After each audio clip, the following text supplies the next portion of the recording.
नमस्ते एंड जय हिंद। 6 फरवरी ये दिन कोई नहीं भुला सकता, क्योंकि इस दिन हमने हमारे फिल्म इंडस्ट्री का, या फिर ये कह लीजिए कि हमारी इंडिया कहना भी बहुत गलत होगा, पूरी दुनिया का एक इतना चमकदार सितारा खो दिया। और वो थी स्वर कोकिला श्री लता मंगेशकर जी।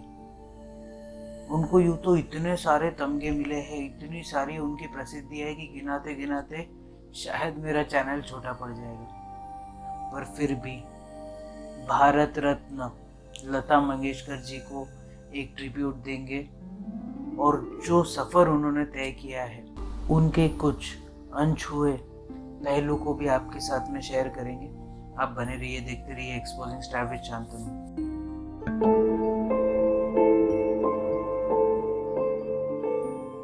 अगर हम इंडियन सिनेमा की बात करें तो सबसे पहले हमारे दिल में जो नाम आता है सिंगिंग में, वो है लता मंगेशकर जी। कहते थे कि लता मंगेशकर जी के गले में स्वयं सरस्वती माता का वास होता था। लता मंगेशकर जी जिस भी गाने को गाती थी बहुत शिद्दत से गाती थी, बड़े दिल से गाती थी, और इसी वजह से आज वो इस मुकाम पर पहुंची थी जिस मुकाम पर हर कोई सिंगर सपना देखता है पहुंचने का। लता मंगेशकर जी पैसों के लिए गाना बिल्कुल गाना पसंद नहीं करती थी, पर घर चलाने के लिए सबको पैसे लगते हैं। पर लता मंगेशकर जी का एक बहुत उदार मन भी था, जो क्रिकेट को बहुत फॉलो करता था।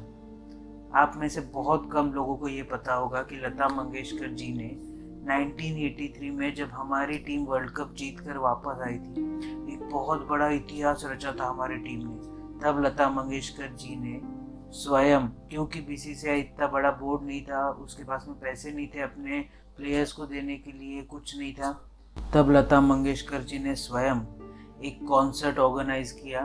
उस कॉन्सर्ट में गाने के लिए उन्होंने पैसे नहीं लिए, और उससे उन्होंने 20 लाख रुपए जमा कर जितने भी हमारे क्रिकेटर्स खेले हैं वर्ल्ड कप में 1983 के, उनको वो दे दिए। इतनी सहज, इतनी सरल, शायद ही कोई बॉलीवुड में हो, या शायद ही कोई सिंगर। आज के डेट में हम लोग देखते हैं ना कि सिंगर्स का कुछ अलग ही ऑरा रहता है।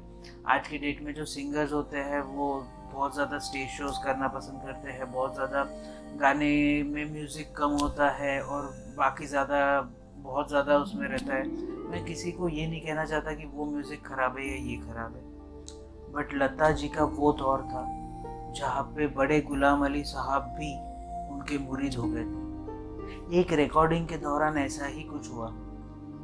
जब इंडिया का पार्टीशन होने का था, बंटवारा होने का था, उस समय बड़े गुलाम अली साहब के लिए लता जी ने एक गाना गाया था, और तब बड़े गुलाम अली साहब ने उनको इतना कठिन गाना दिया, पर फिर भी लता जी ने इतनी सहजता से, इतनी सरलता से वो गाना गा दिया कि ना चाहते हुए भी बड़े गुलाम अली साहब के मुंह से ये निकल पड़ा कि ये कमबख्त कभी बेसुरा गाती ही नहीं है।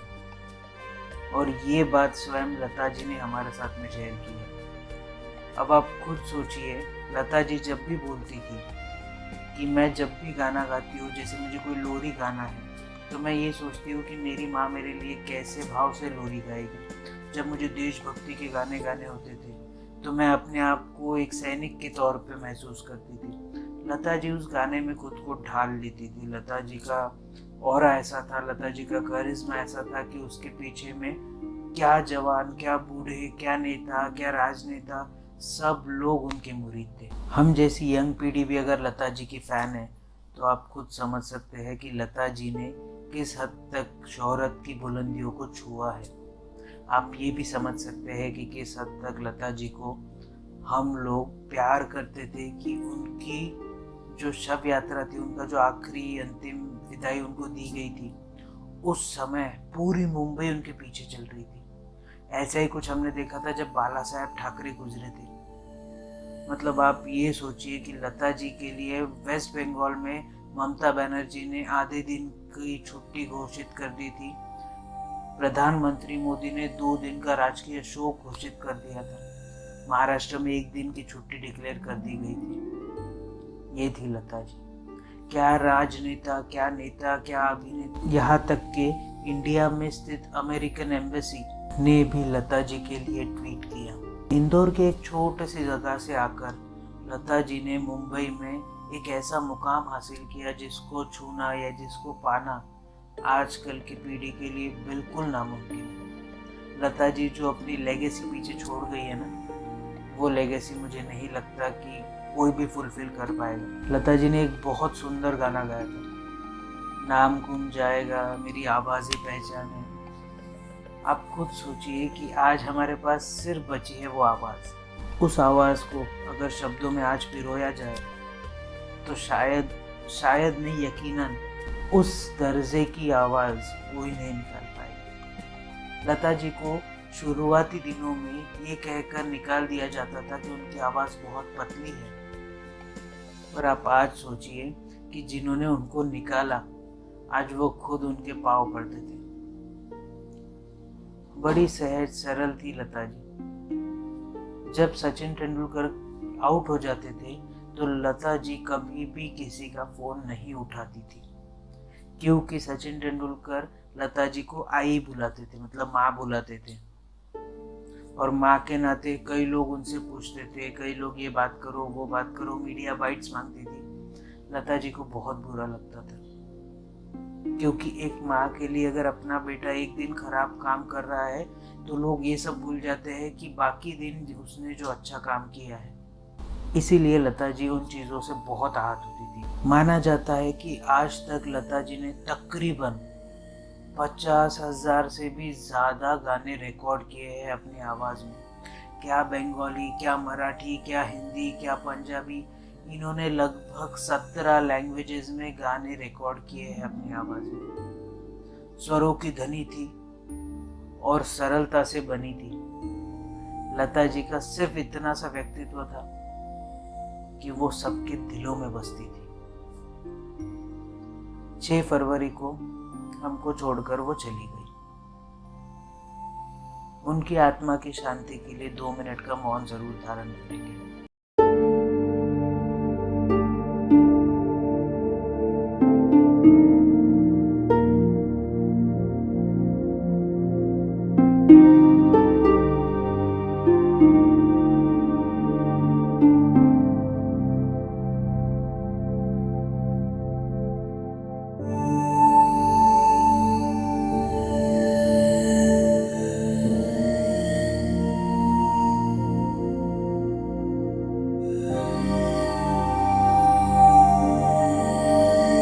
आशा करता हूँ कि एक्सपोजिंग स्टार पे लता जी को जो हमने ट्रिब्यूट दिया है, वो ट्रिब्यूट जहाँ तक मेरे हिसाब से बहुत छोटा था, क्योंकि लता जी का व्यक्तित्व इतना बड़ा है कि एक्सपोजिंग स्टार उतना कैपेबल नहीं है कि उनको वो ट्रिब्यूट दे सके। बट मैं पर्सनली ये चाहता हूँ कि मेरा जो ट्रिब्यूट की प्लेलिस्ट है ना, RIP स्टार्स, वो हमेशा खाली रहे यार। क्योंकि कई लोग जो ऐसा है ना, हम लोग चाहते हैं कि ये कभी ना जाए, हमारी उम्र भी इनको लग जाए। लता जी है, सचिन तेंदुलकर है, बहुत बड़े बड़े लोग हैं यार, ऐसा लगता है कि हमारी उम्र भी इनको लग जाए। बट काल से कोई जीत नहीं पाया, ना मैं ना आप, कोई अमर नहीं है। पर वो कहते हैं ना, एन आर्टिस्ट नेवर डाइज, एक कलाकार कभी मरता नहीं है। एक कलाकार जीवित रहता है अपने प्रशंसकों के दिलों में। वैसे ही लता जी अपना नाम अमर कर गई है हमारे दिलों में। जब भी कोई उनका गाना बजेगा तो उनका हंसता खिलखिलाता चेहरा ही आंखों के सामने याद आएगा। आशा करता हूँ जो मैं ट्रिब्यूट लता जी को दे रहा था या देना चाहता था, उसमें मैं थोड़ा तो भी सफल हुआ होऊंगा। अब आप क्या कर सकते हैं, अपने हाथों की सफाई का ज़रूर से ध्यान रखिए, बार बार अपने हाथों से अपने चेहरे को मत छूइए। इसके अलावा सोशल डिस्टेंसिंग का ध्यान ज़रूर रखिए, मतलब अपने में और अगले में कम से कम 10 से 12 फीट का अंतर रखिए।